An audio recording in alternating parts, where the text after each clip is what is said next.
Now I'm going to discuss a couple of shortcuts that I use that help me with saving space on my iPad when I'm traveling with my photos. So the first thing you do is go into shortcuts, and you'll see that um, already there's a starter shortcut called resize image small.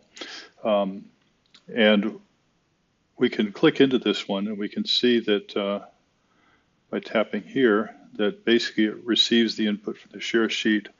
And I don't want to go into details about how to write shortcuts because all I did was I took this shortcut and I just modified it.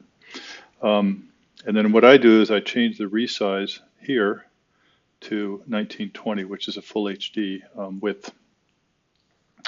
And basically that's the whole shortcut, and then it saves the image. So that's the first part of it.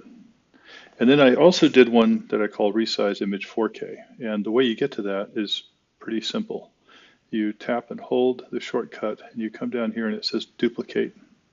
And now you'll see here on the right there's a resize image 1 small, a resize image small 1, and you tap on this and you can rename it. And I'll rename it something different, but you get the idea. Resize image 4K, because what I want to do is I want to have something that's slightly bigger than a full HD.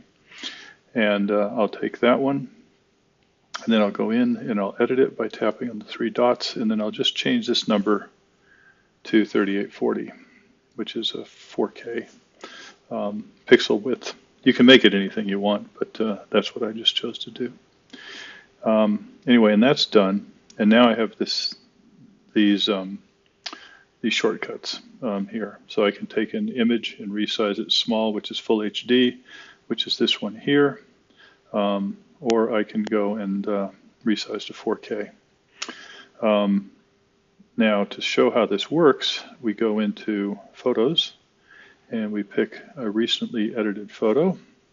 And if I look at I on it, we'll see that it's 101 megapixels and it consumes 46 megabytes, which is a lot of space.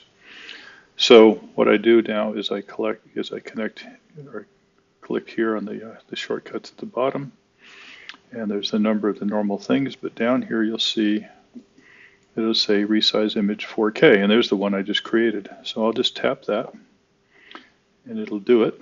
And now I'll have another copy of the image, which is right here.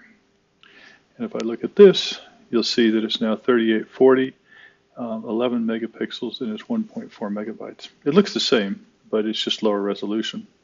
But it's much smaller now. And if you zoom in, you can see that you lose some detail. Whereas if I go back to this one, I can zoom in quite a bit and still see a lot of detail. So that's it.